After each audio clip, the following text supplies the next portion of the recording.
In the 12th century, the land we now call Portugal was a contested border zone, a fragment of the Iberian Peninsula torn between rival Christian kingdoms and Muslim caliphates.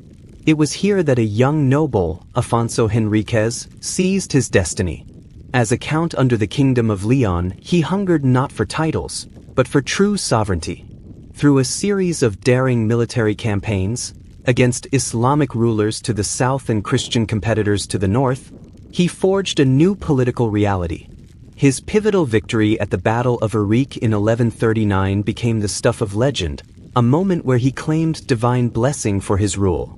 Soon after, he boldly declared himself the first king of Portugal. But a self-proclamation was not enough. Recognition was needed from the ultimate authorities of the age, the Pope and neighboring monarchs. This diplomatic struggle took decades. Finally, in 1179, the Kingdom of Leon formally acknowledged Portugal's separate existence. The following year, Pope Alexander III issued a papal bull, cementing Portugal's status as a sovereign Christian kingdom. With this, a new European nation-state was born, its borders astonishingly similar to the ones it holds today. How did this small, newborn kingdom even begin to think beyond its immediate survival? The answer lay in its geography. Sharing a long land border with the powerful Kingdom of Castile, expansion eastward was fraught with peril. But to the west stretched an endless blue horizon, the Atlantic Ocean. For a people with limited options, the sea ceased to be a barrier. It became a promise. A frontier with no rival armies, only mystery and potential. While much of Europe's commerce still moved along ancient land routes, Portugal gradually turned its face to the waves. A maritime identity began to form in its coastal towns, a quiet shift that would one day define its destiny. The 13th century saw this young kingdom consolidate its homeland through the Reconquista, the centuries-long campaign to reclaim Iberia from Muslim rule. Kings like Sancho II and Afonso III pushed the frontier southward, finally securing the sunny Algarve region by 1249. That same year, a treaty with Castile formally fixed Portugal's continental borders, boundaries that have remained virtually unchanged for over 750 years. With its territory secured, could Portugal now turn inward and live a quiet life? Or had the taste of expansion created a deeper, unquenchable thirst? The 14th century brought both cultivation and catastrophe. King Dinis, known as the Farmer King, focused on developing agriculture, forestry, and education. Yet his most lasting act for the future empire was the formal creation of a Portuguese navy. He planted the institutional seed for oceanic ambition. But then, disaster struck. The Black Death arrived in 1348, sweeping away perhaps a third of the population. The social order trembled. And then the dynasty itself faced collapse. In 1383, King Fernando died without a clear male heir. The crown of Portugal was suddenly up for grabs, with the powerful Kingdom of Castile pressing its claim.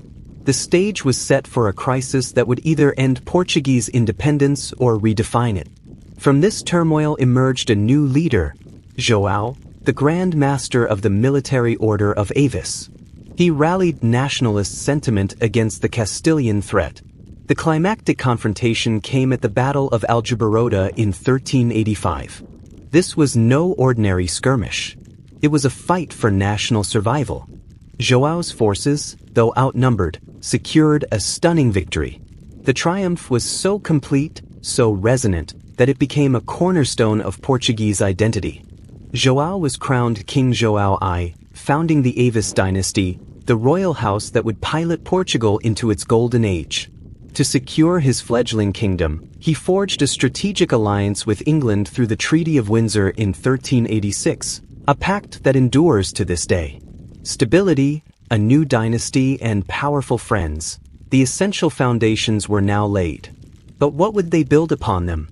The answer would come from an unlikely source, not the king himself, but one of his sons, a prince who would become a legend not for ruling a kingdom, but for unlocking the secrets of the world's oceans. His name was Henry, and history would remember him as the navigator. But before his ships could sail into the unknown, Portugal needed one more decisive move, a bold strike across the water that would signal its intentions to the world.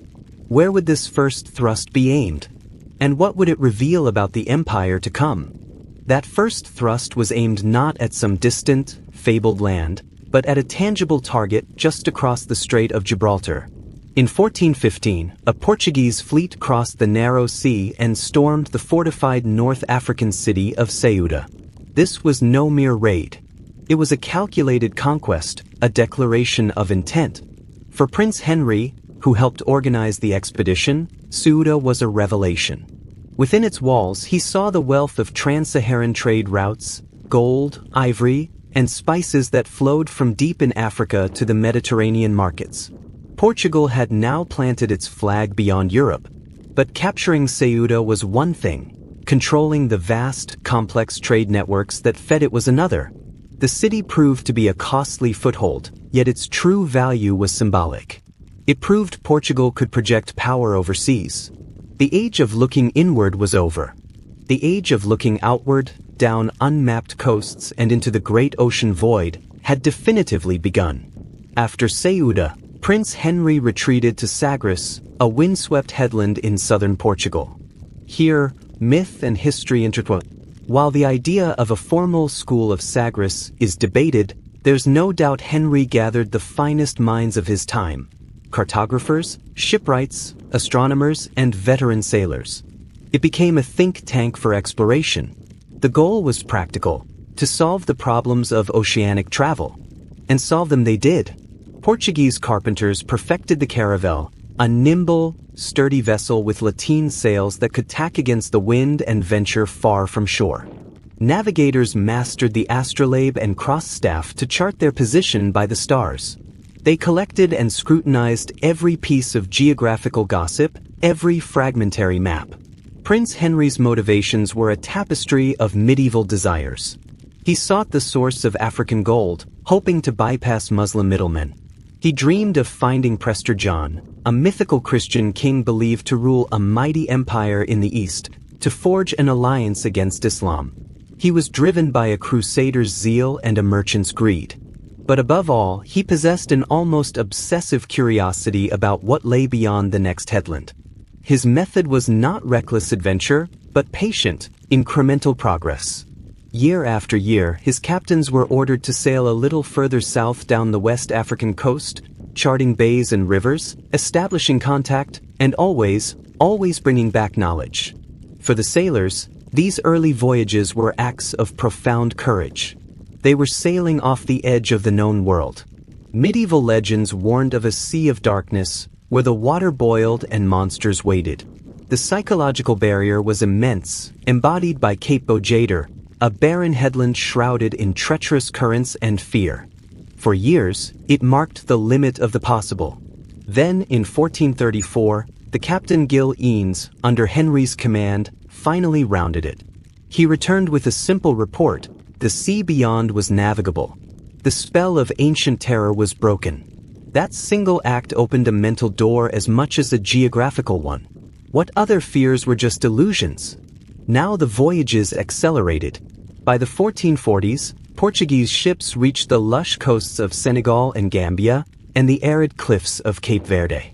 They were not just mapping, they were engaging. They traded for gold dust and ivory. And they began to acquire human cargo. The first enslaved Africans were brought to Lisbon in the 1440s, a grim portent of a system that would soon span an ocean. Prince Henry himself took a royal share of this trade, a stark reminder that the navigator's legacy is etched in both discovery and profound suffering.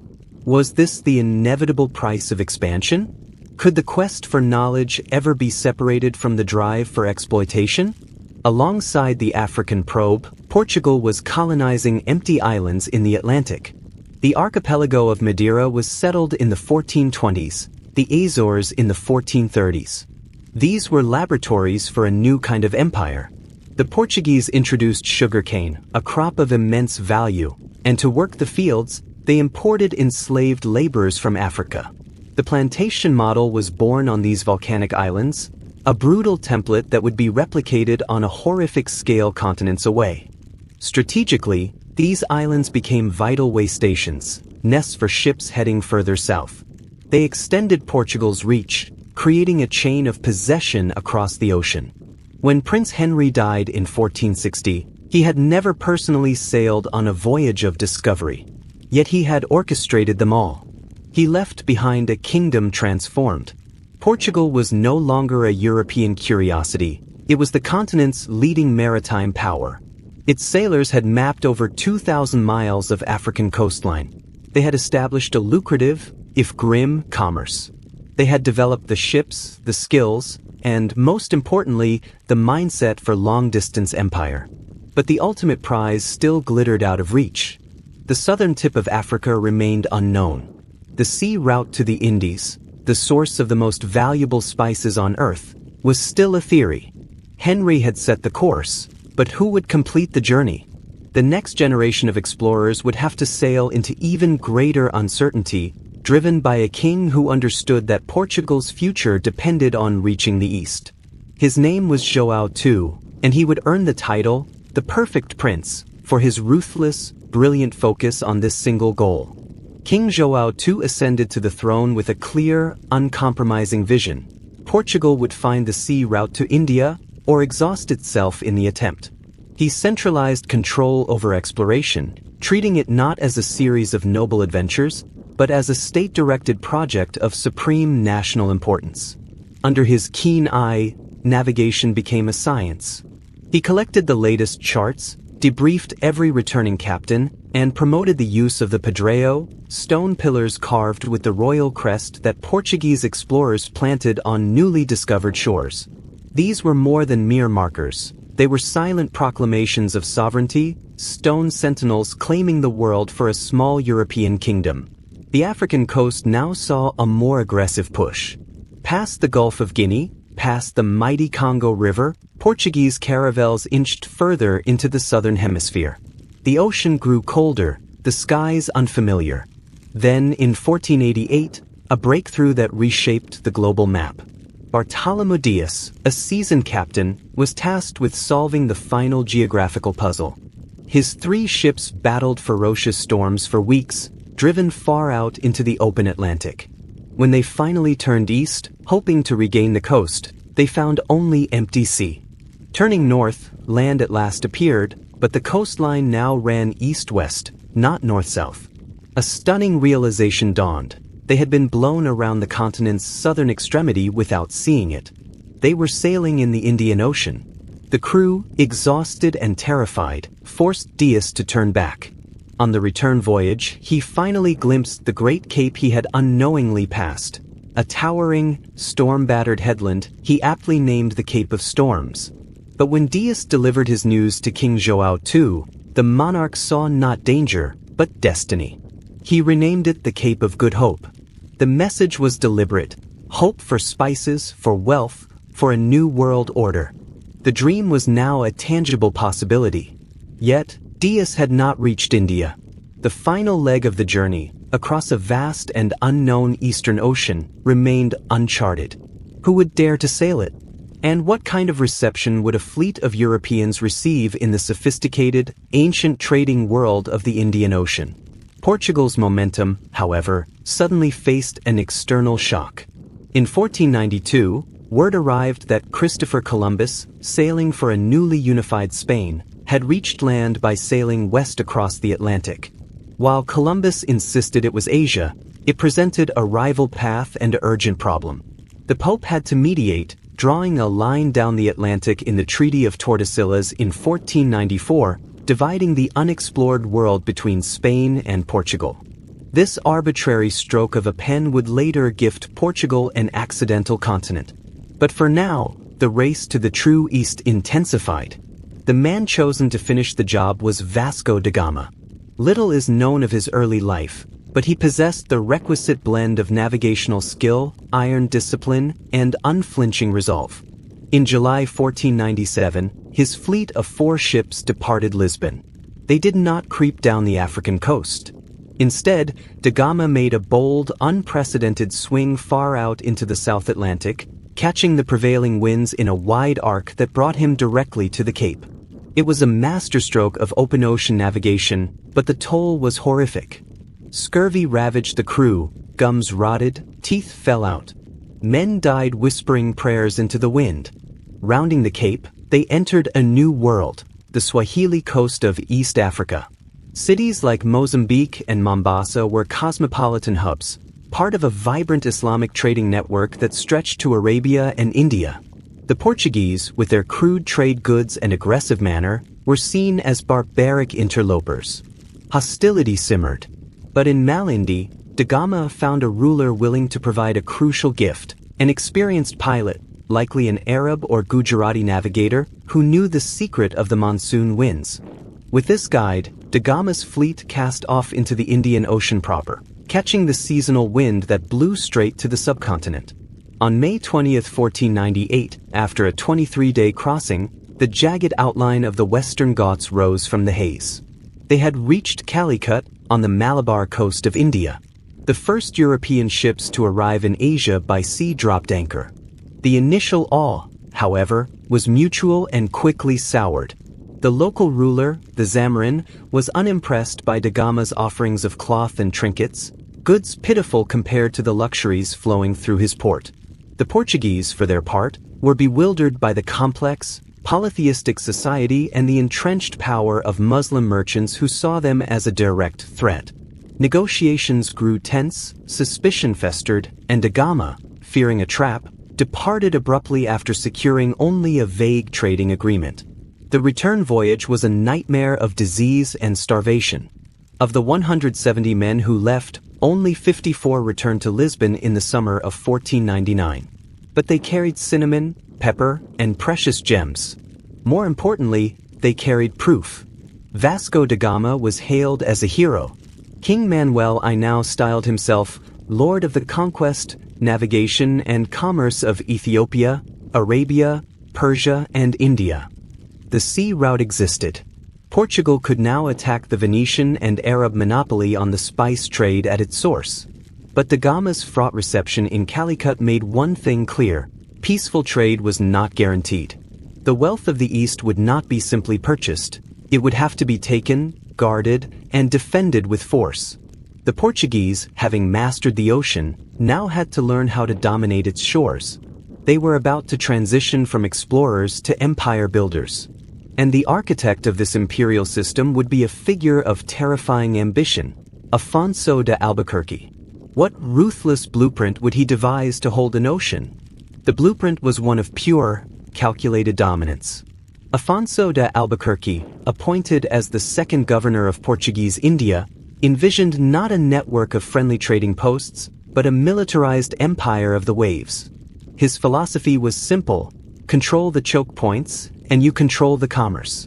Diplomacy was a tool, but the true language of this new order would be cast in iron and gunpowder.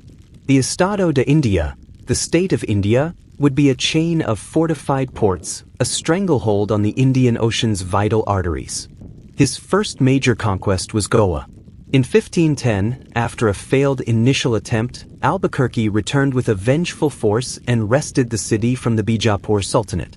Goa was more than a port. It was a strategic gem on India's western coast, with access to rich inland domains. Albuquerque made it his capital. He expelled the Muslim elite, encouraged Portuguese settlers to marry local women, and began constructing churches, hospitals, and administrative buildings. Goa would become the beating heart of Portuguese Asia for the next 4.5 centuries, a Lusitanian Rome in the tropics. But one stronghold was not enough. Albuquerque looked east, to the vital funnel of the Strait of Malacca. In 1511 he led a brutal assault on the magnificent city of Malacca, the great entrepot that controlled trade between the Indian Ocean and the South China Sea. Its capture was a thunderclap across Asia. It gave Portugal the keys to the Spice Islands, the Moluccas, and direct access to the Chinese trade.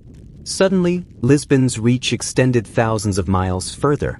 His grand strategy was panoramic. He sought to seal off the Indian Ocean from rival Muslim trade. To the west, he captured the island of Hormuz at the mouth of the Persian Gulf in 1515, giving Portugal a vice grip on the route to the Levant. He dreamed of capturing Aden to lock the Red Sea, a plan that ultimately eluded him. But the framework was set, a triangle of fortresses at Goa, Malacca, and Hormuz, with naval squadrons patrolling the sea lanes between them. The system he imposed was ruthlessly efficient. All merchant vessels were required to carry a cartaz, a Portuguese-issued pass, purchased with duties. Any ship found without one was subject to confiscation or destruction. It was state-sponsored piracy elevated to imperial policy. Local rulers were coerced into becoming vassals, paying tribute, and granting exclusive trading rights. Resistance was met with overwhelming naval bombardment. The Portuguese introduced a new element to the Indian Ocean's ancient mercantile culture, the cannonade as a form of negotiation. Yet, this empire of forts and ships was incredibly thin on the ground. Portuguese power rarely extended beyond the range of their coastal artillery. They were masters of the shoreline, but strangers to the interior. This created a paradoxical existence. Within the stone walls of Goa, a hybrid society emerged. Portuguese soldiers and officials married local women, giving rise to a Eurasian community. The Catholic Church, led by zealous Jesuits like Francis Xavier, launched ambitious conversion campaigns, building grand churches atop raised temples. The city gleamed with a fusion of European and Indian artistry, a spectacle of imperial confidence. But outside the walls, the vast, populous continent remained largely indifferent, if not hostile, to the pale newcomers with their strange god and relentless demands. And the demands were relentless. The wealth flowing back to Lisbon was staggering. King Manuel's court shimmered with Asian silks and gems. But the human cost of maintaining this far-flung enterprise was ghastly. Disease claimed countless lives. Corruption seeped into the administration. The constant state of military alert stretched Portuguese manpower to its limit. They were like a small garrison holding a dozen magnificent gates along a vast, restless wall. How long could such a system hold? The very ocean they sought to command was about to show them its true nature, breeding not only prophets but also new, deadly rivals. As Portuguese carracks lumbered home laden with pepper, other European eyes, sharp with envy, were watching. The Dutch and the English, learning from Portugal's playbook, were preparing their own fleets. The first global empire had unlocked the world, but in doing so, it had also unleashed the competition that would eventually tear it apart. Before that European rivalry ignited, however, Portugal's ambition was about to leap across another, unexpected ocean, where a territory initially seen as an afterthought would become the empire's true center of gravity. What forgotten land, claimed almost by accident, would come to outweigh all the spices of the East? That forgotten land was a continent away, across the South Atlantic. Just months after Vasco da Gama's return, a massive fleet of 13 ships under Pedro Alvarez Cabral set sail for India in 1500. Following the new oceanic route, Cabral swung so far west to catch the prevailing winds that an unexpected coastline rose from the sea. On April 22nd, he made landfall on a lush, wooded shore. He named it the Island of the True Cross, claiming it for Portugal under the terms of the Treaty of Tordesillas. It was, of course, not an island, but a slice of what we now call Brazil. Initially, this new territory was a disappointment. It yielded no spices, no gleaming cities. Its primary export was a humble red dye wood, pau-Brazil, from which the land eventually took its name. For decades, Brazil was a coastal afterthought, a place for minor trade and ship repairs.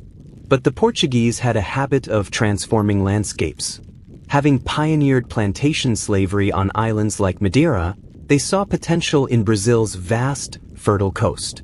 By the 1530s, the crown implemented a system of hereditary captaincies, granting strips of land to noble proprietors with the duty to colonize and defend them. Most failed, but a few, like Pernambuco in the northeast, thrived by planting sugarcane. Sugar was white gold. The demand in Europe was insatiable.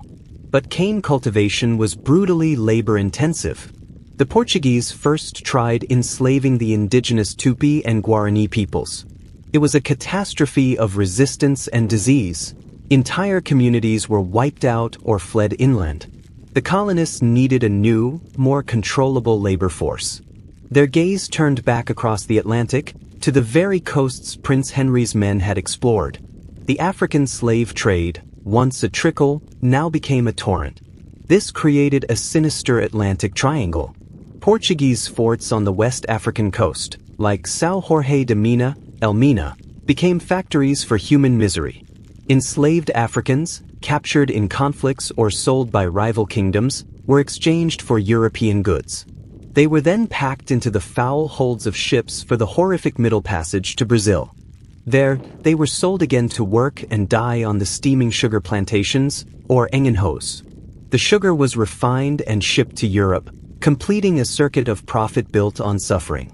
Brazil was no longer an outpost, it was becoming the engine of the Portuguese Empire, and that engine ran on the lives of enslaved Africans. To manage this growing prize, the Crown established a central government in 1549, with a governor-general based in the new capital of Salvador de Bahia. Jesuits arrived, establishing missions to convert indigenous peoples, often clashing with colonists over the exploitation of native labor. Towns sprouted along the coast, but the true wealth lay in the endless fields of cane. By the late 16th century, Brazil was eclipsing the Asian territories in economic importance. The empire's center of gravity was shifting decisively from the Indian Ocean to the South Atlantic. This very success, however, painted a target on Portugal's back. Other European powers, watching the sugar wealth flow to Lisbon, wanted a share.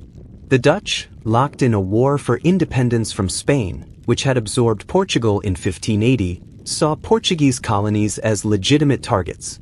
In the 1620s and 30s, the Dutch West India Company launched a devastating offensive. They captured the key African slave trading fort of Elmina in 1637, severing Brazil's labor supply at its source. Then, they invaded Brazil itself, seizing the rich northeastern captaincies, including Pernambuco. For a quarter century, the Dutch ruled New Holland from the elegant capital of Recife, under the enlightened administration of Count John Maurice of Nassau. It was a profound crisis. The Portuguese Empire, now under the Spanish crown, seemed to be cracking apart. But in Brazil, a grassroots resistance emerged. Luso-Brazilian settlers, indigenous allies, and enslaved Africans who fought for promised freedom waged a guerrilla war against the Dutch. By 1654, exhausted and pressured, the Dutch withdrew. Portugal had miraculously held its most valuable possession. But the struggle revealed a new truth.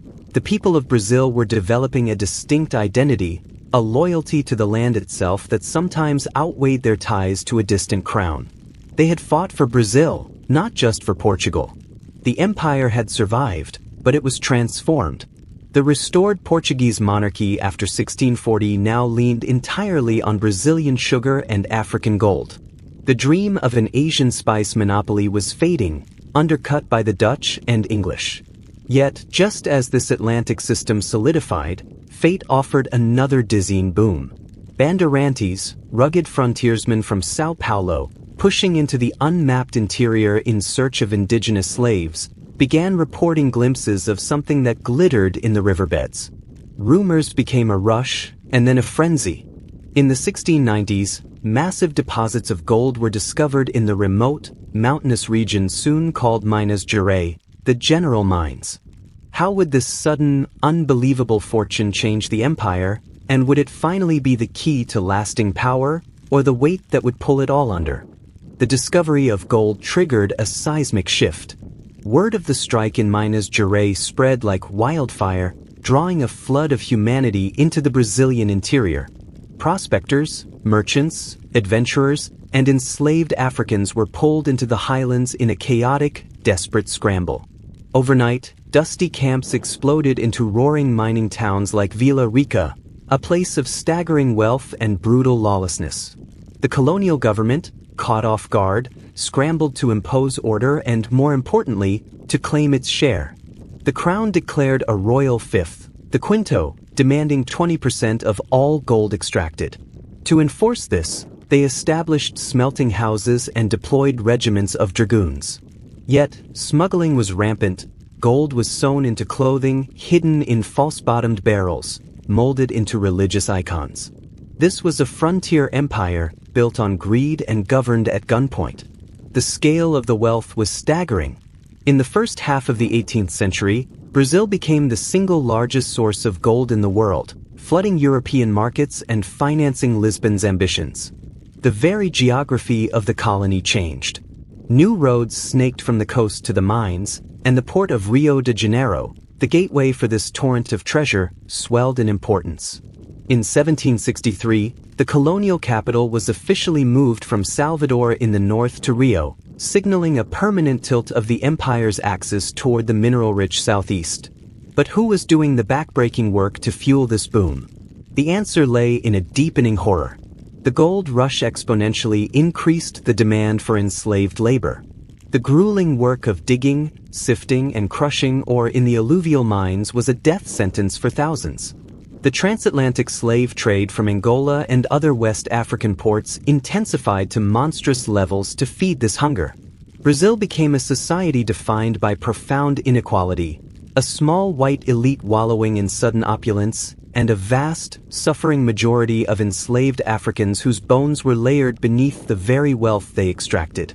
Even nature rebelled. Deforestation and silted rivers were early casualties of this frantic exploitation. Amid this tumult, the empire attempted a profound internal transformation, guided by a single, formidable intellect. His name was Sebastião José de Carvalho e Melo, better known as the Marquis of Pombal. As the chief minister to King José I, Pombal was a modernizer, an enlightened despot who saw Portugal dangerously dependent on British trade and colonial inefficiency. His moment to act came in 1755, when a catastrophic earthquake, followed by a tsunami and fires, obliterated much of Lisbon. From the rubble, Pombal directed not just a physical rebuilding, but a total overhaul of the state and its empire.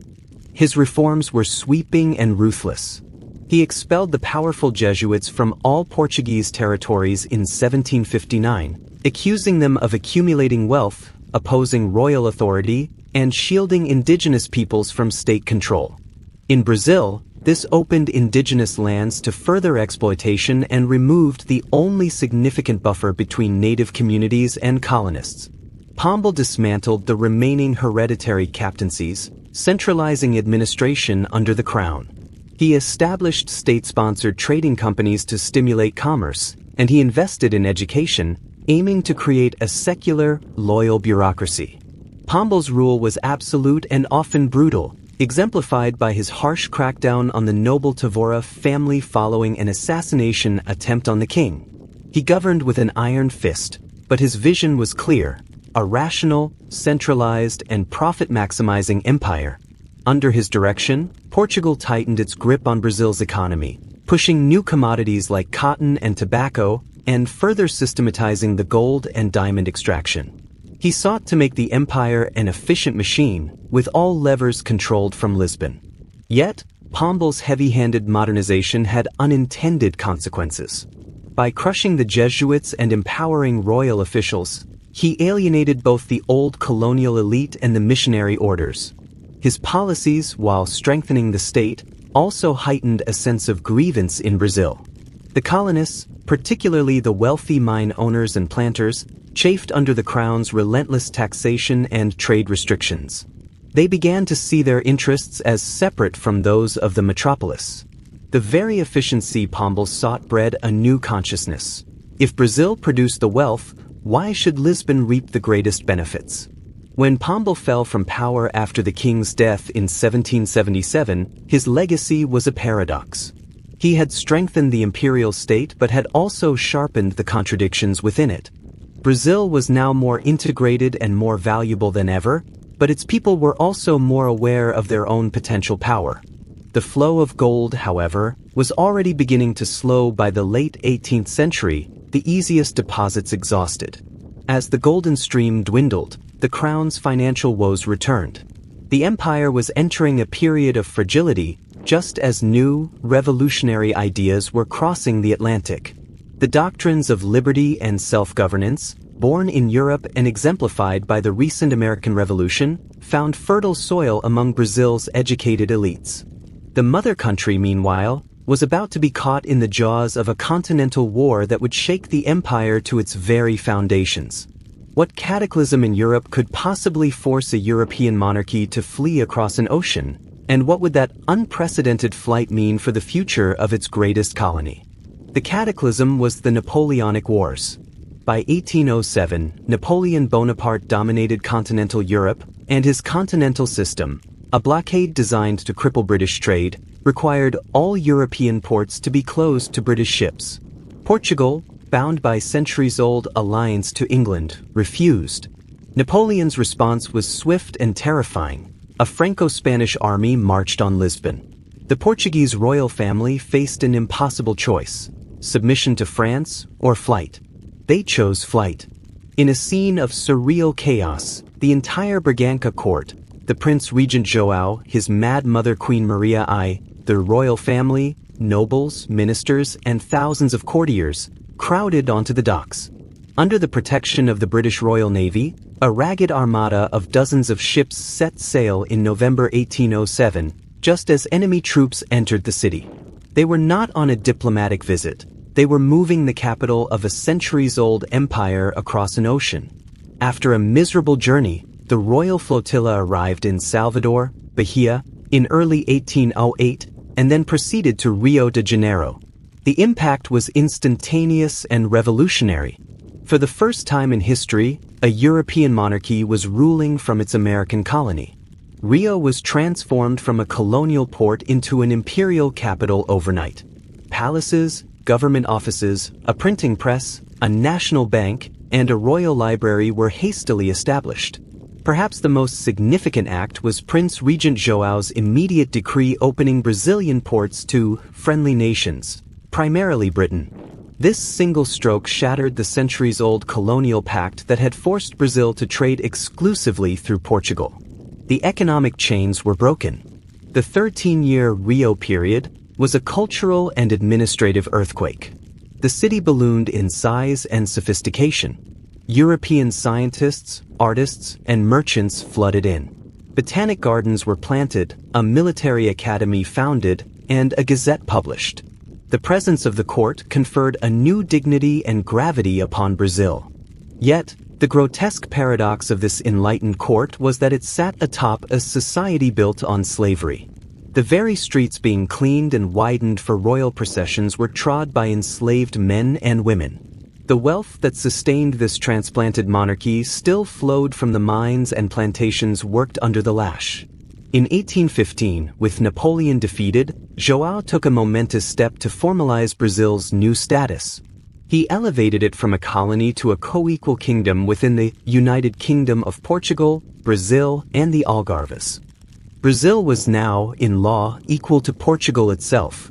This act was born of practical politics, to secure the loyalty of the Brazilian elite and give the exiled monarchy a legitimate, sovereign base. But its implications were profound. If Brazil was a kingdom, not a colony, on what grounds could it ever be subjugated again? In 1821, with the liberal revolution sweeping Portugal, a reformed parliament, the Cortes, demanded the king's return. João VI sailed back to Lisbon, but he left his eldest son and heir, Pedro, as Prince Regent of Brazil. The Portuguese Cortes, however, quickly revealed its intentions to revoke Brazil's kingdom status, disband its central government, and return it to its former colonial subservience. They ordered Pedro to return as well. This was the spark. The Brazilian elites, planters, merchants, urban professionals, had tasted self-governance and economic freedom. They would not go back. A wave of petitions and protests swept Rio. Pedro found himself at the center of a hurricane, pressured by reactionary orders from Lisbon and revolutionary fervor from the Brazilians surrounding him. On January 9, 1822, he made his choice public, declaring, "I will remain." The Dia do Fico marked the point of no return. Over the following months, the break accelerated. Pedro dismissed Portuguese troops, formed a ministry led by Brazilians, and convened a constituent assembly. The Cortes in Lisbon, furious, dispatched more troops and declared his government illegitimate. The final rupture came on September 7, 1822, on the banks of the Ipiranga stream near São Paulo. Receiving another packet of decrees from the Cortes that stripped his authority, Pedro drew his sword and proclaimed, "Independence or death." The Empire of Brazil was born, with Pedro as its first emperor. The separation was not entirely peaceful. Loyalist garrisons, particularly in the north, held out, leading to scattered fighting. But by 1824, with British diplomatic pressure and naval power ensuring Portugal could not launch a major transatlantic invasion, the matter was settled. In 1825, Portugal formally recognized Brazilian independence. The crown jewel of the empire was gone. The loss was existential. For over 3 centuries, Brazil had been the source of Portugal's greatest wealth: sugar, gold, diamonds, and later coffee. Its vast territory and resources had defined Portuguese imperial ambition. Now, Lisbon was left with a scattered collection of aging footholds: the impoverished islands of Cape Verde and São Tomé, the struggling coastal enclaves in Africa like Angola and Mozambique, and the tiny, far-flung outposts of Macau and Timor in Asia. The first global empire had been severed at its heart. The question now haunted Lisbon: could a ghost of an empire survive? And if so, where would it find a new purpose in a world now openly hostile to colonial rule? The answer, ironically, lay in the very continent whose people Portugal had enslaved for centuries: Africa. But this would be a different kind of imperialism, not of trade posts, but of territory, and it would lead to the empire's final, bloody chapter. The answer, forged in the furnace of national humiliation and nostalgia, was a desperate imperial revival in Africa. With Brazil gone, Portugal's remaining possessions, primarily coastal footholds in Angola, Mozambique, Guinea-Bissau, Cape Verde, and São Tomé and Príncipe, were reimagined not as relics, but as the seeds of a new, continental empire. This vision crystallized in the late 19th century during Europe's scramble for Africa. Portugal, though a frail shadow of its former self, dreamed of linking its east and west coast holdings, creating a solid band of pink, the color used for Portugal on maps, across the continent, the Mapaccio Arte-Rosa, the rose-colored map. This dream, however, collided violently with British ambition for a Cape to Cairo axis. In 1890, the British government issued a stern ultimatum: withdraw from the contested interior plateaus or face war. Portugal, militarily and diplomatically isolated, had no choice but to capitulate. The humiliation was searing. The rose-colored map was torn up, and with it, a certain national mythology died. Public outrage in Lisbon contributed to the downfall of the monarchy itself in 1910, replaced by a chaotic and unstable Portuguese First Republic. Yet, the failure of the grand territorial dream did not end colonial ambition. It redirected it. The 20th century saw Portugal double down on the colonies it still held, particularly Angola and Mozambique. The rhetoric shifted from glorious conquest to a paternalistic, civilizing mission. Under the authoritarian Estado Novo, new state, regime of Antonio de Oliveira Salazar, who took power in the 1930s, the colonies were legally rebranded as overseas provinces, integral parts of a single, pluricontinental Portuguese nation. This was a legal fiction designed to defy the rising global tide of anti-colonialism and self-determination. The reality on the ground was one of intensified exploitation and oppression. Salazar's regime ran the African territories as economic reservoirs to be drained for Portugal's benefit. Forced labor systems, euphemistically called contract labor, were widespread. Crops like cotton in Mozambique and coffee in Angola were grown under brutal, compulsory cultivation schemes. A rigid racial hierarchy was enforced, with a tiny white settler population and mestizo, mixed race, middle class dominating political and economic life, while the vast African majority was denied basic rights, education, and mobility. The secret police, the PIDE, extended its reach across the empire, stifling dissent. For a time, this anachronistic system persisted, shielded by Portugal's neutrality in World War II and the initial distraction of the major powers during the Cold War. But the winds of change were unstoppable. The year 1960, the Year of Africa, saw 17 colonies gain independence. The United Nations passed resolutions against colonialism. Yet Salazar's Portugal dug in, its ideology morphing into a stubborn, defensive nationalism.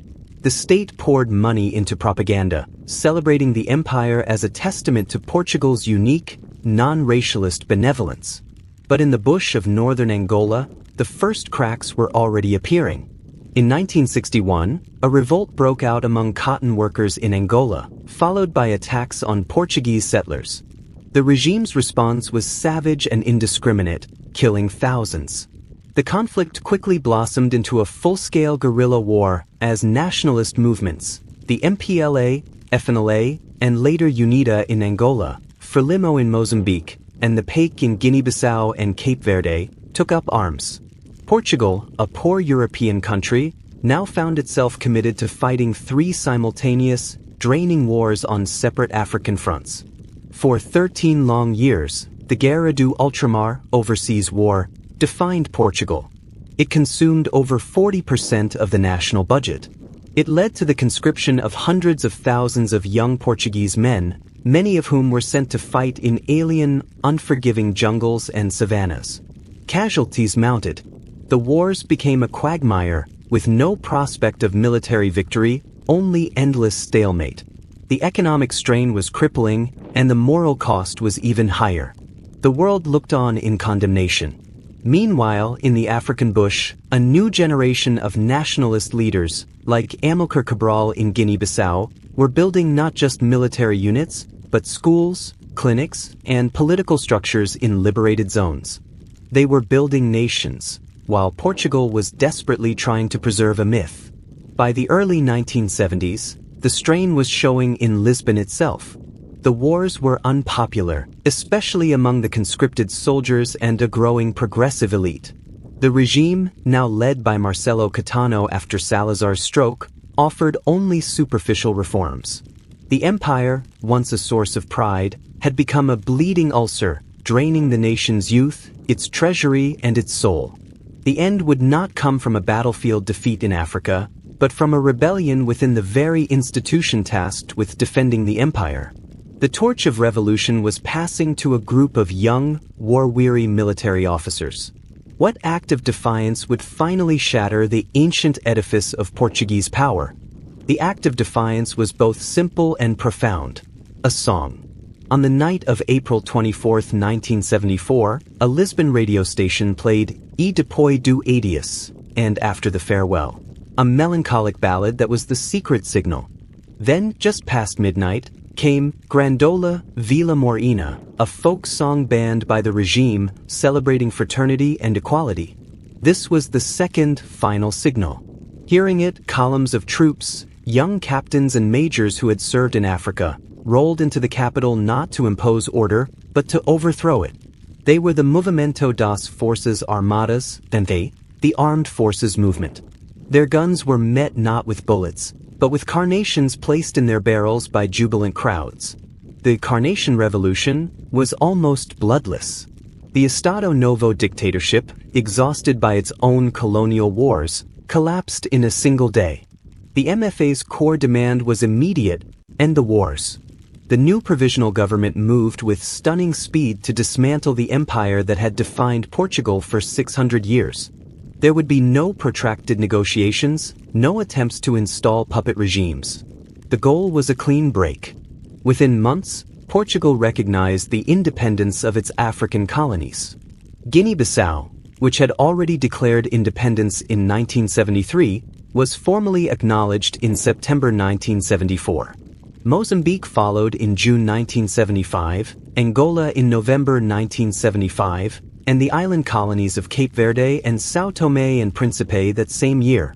The transition was chaotic, even tragic, especially in Angola, where rival liberation movements immediately plunged into a civil war fueled by Cold War superpowers. But for Portugal, the direction was irreversible. The imperial burden was lifted. The suddenness of decolonization triggered a reverse migration of seismic proportions. Nearly 500,000 retornados, returned ones, white settlers, officials, and mixed-race Africans loyal to Portugal fled the newly independent nations, often with little more than suitcases. They flooded into a motherland that was poor, politically unstable, and utterly unprepared for them.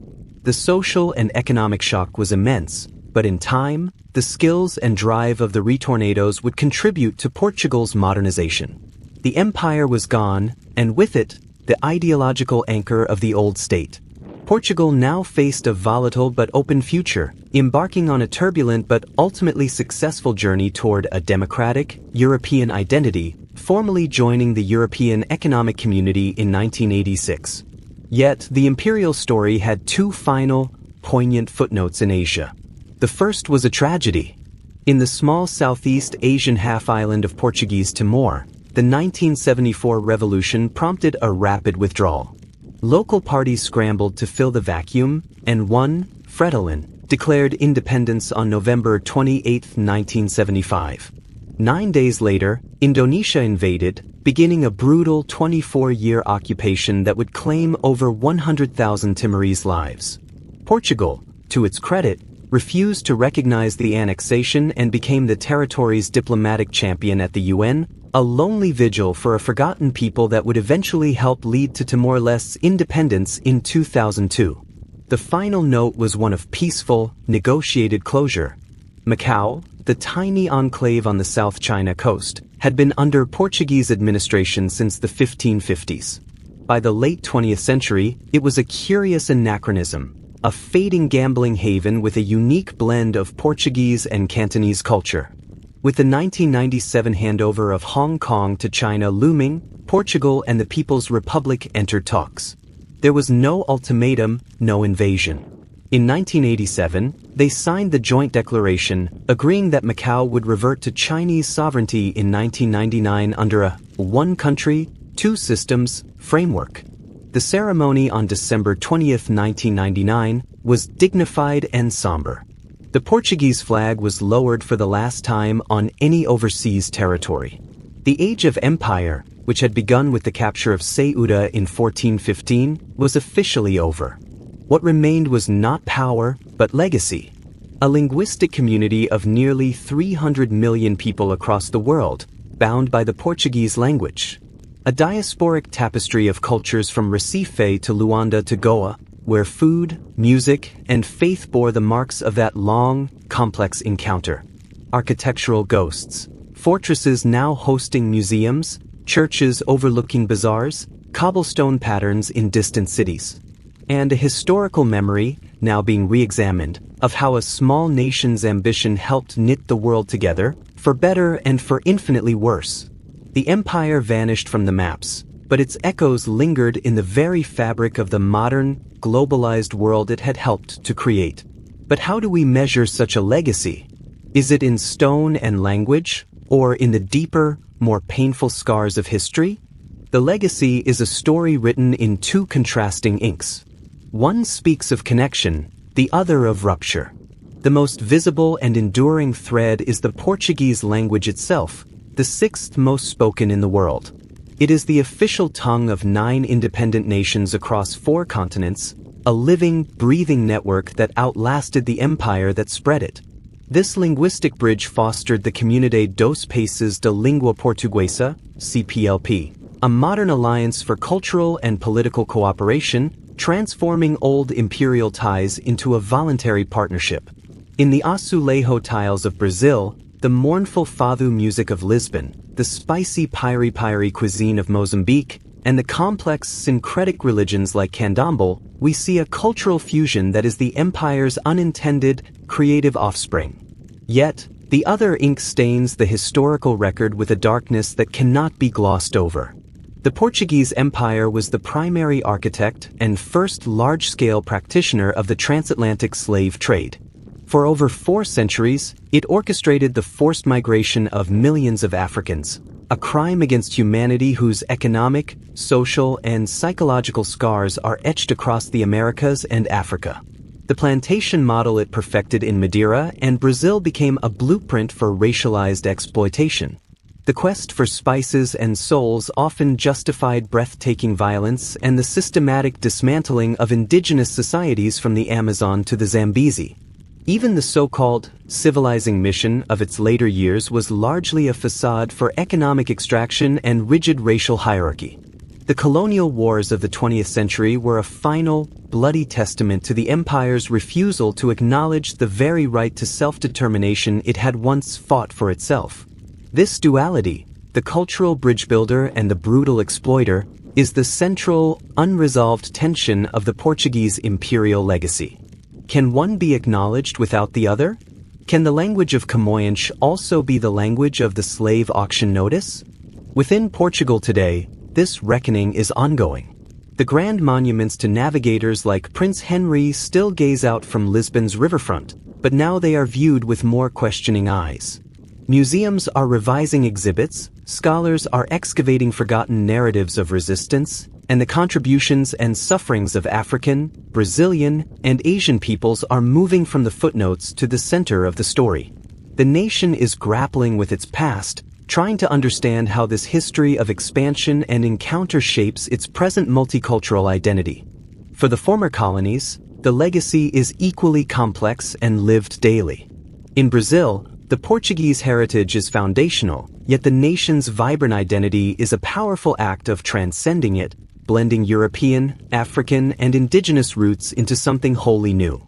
In Angola and Mozambique, the Portuguese language facilitated national unity post-independence but remains a reminder of subjugation. The beautiful colonial-era buildings in cities like Luanda and Ilha de Moçambique stand amidst poverty, symbols of an extracted wealth that never benefited the majority.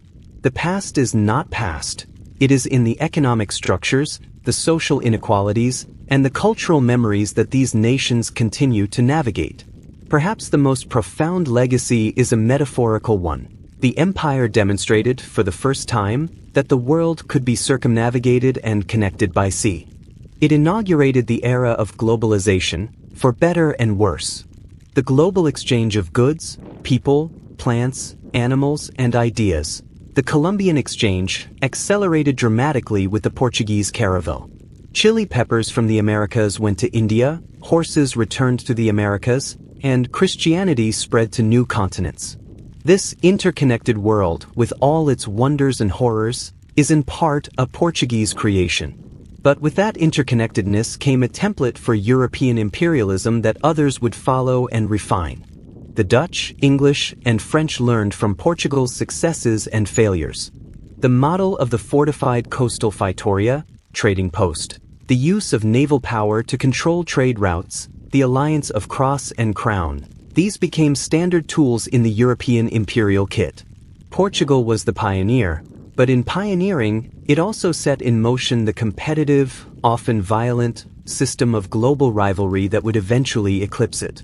So, what endures when the flags are lowered and the last colonial administrator departs? Not just ruins and recipes, but a world made irrevocably smaller and more intertwined. The Portuguese Empire did not just leave behind a history, it helped create the conditions of our modern age, an age of global communication and deep inequality, of cultural mixing and persistent prejudice. Its story is a stark reminder that exploration and exploitation can sail on the very same ship, that the quest for knowledge is often shadowed by the hunger for dominion. As we close this long chapter, we are left with a final, haunting question. In the endless human saga of reaching out, of seeking what lies beyond the horizon, how do we ensure that the connection does not become a chain? The empire's final lesson may be that the greatest journeys are not those of conquest, but those of understanding. And that journey, for Portugal and its former empire, is still very much underway. That ongoing journey of understanding is perhaps best seen in the silent witnesses, the stones, the words, and the bloodlines that span oceans. Consider the weathered Pedreo, the stone pillar planted by Dias on the Cape of Good Hope, now a museum piece. It speaks of a moment when a world ended and another began, not with a whisper, but with a declaration carved in limestone. Or the Baroque churches of Minas Gerais, their gilded altars funded by gold extracted through suffering, their intricate carvings a fusion of European design and indigenous hands. They are monuments to faith, yes, but also to a system that used one to justify the other. The language itself is a living archive. When a business deal is struck in Luanda, when a poem is recited in Maputo, when a telenovela from São Paulo captivates audiences in Lisbon, the Portuguese language is no longer a tool of imposition but a shared space. It carries within it the vocabulary of the sea, mastro, mast, cabo, cape, mancao, monsoon, alongside words absorbed from Malay, Kimbundu, Tupi, and Konkani. Each conversation is an unconscious archaeology of empire. And then there are the people. In the faces of Brazilians, Angolans, Mozambicans, and Portuguese today, one sees the genetic imprint of those centuries of encounter, voluntary and forced. The Mestiço populations, the Lusoasians of Macau and Goa, the Afro-Portuguese communities, their very existence is a biological testament to the empire's reach and its intimate, often violent, collisions. Their personal stories hold the micro-histories of love, coercion, survival, and identity that the grand narratives often miss. The economic structures of the present are also heirs to this past. The trade routes may have evolved, but the patterns of resource flow sometimes feel eerily familiar. The former colonies often still provide raw materials, oil, minerals, agricultural products, while importing finished goods and services. The challenge for these nations has been to break free from these colonial-era economic molds, to transform the legacy of extraction into one of sustainable, internal development. It is a struggle that continues, a reminder that political independence does not automatically erase economic dependency woven over centuries. For modern Portugal, shedding the imperial identity was a painful but liberating rebirth. Freed from the colossal financial and moral drain of the colonial wars, it could finally look inward and toward its European future. Integration into the European Union provided a new framework for prosperity and identity, replacing the faded dream of a pluricontinental nation. Today, Portugal is a nation both proud of its history and increasingly clear-eyed about its complexities. It is a country that now often looks to its former colonies not as subjects, but as partners and, in the case of Brazil, as a cultural older sibling of sorts, larger and more populous. Yet, the ghost of empire still walks in subtle ways. A certain melancholy nostalgia, saudade, for a lost grandeur can tinge the national consciousness. The debate over reparations for slavery and colonial exploitation is emerging, as it is in other former imperial powers. The question of how to memorialize this past, which statues should stand, which stories should be taught in schools, is alive and contentious. This is not a finished history, it is an active negotiation. The true end of the empire, therefore, is not a date on a calendar like 1999. It is an ongoing process of reckoning and redefinition. It happens in a Lisbon classroom discussing the source of the city's 18th century wealth. It happens in a Rio de Janeiro samba school tracing the African roots of its rhythm. It happens in an academic conference in Goa debating the meaning of Lusophone identity. The empire as a political entity is gone, but as a cultural, linguistic, and psychological force, it is still being unpacked, understood, and, in some cases, overcome. This leads us to the final, quiet paradox of the Portuguese imperial story. It was an enterprise born from the ambition of a tiny kingdom, driven by a desire to bypass its limitations. In its staggering success, it helped create a world that would ultimately render that form of empire obsolete. The very globalization it pioneered fostered the ideas of national sovereignty and human rights that would be used to dismantle it. The navigators who sought to conquer distance ended up making the world too connected, too aware of itself, to remain under the control of a single, small nation on Europe's edge. The empire, in a sense, was a victim of its own foundational achievement. So, as we prepare to bring this centuries-long narrative to a close, we are not simply ending a tale. We are observing a transition from a story of conquest and dominion to one of memory and legacy. The ships have long since returned to port, their sails furled. the forts are silent. But the waves of consequence they set in motion are still lapping on the shores of our present.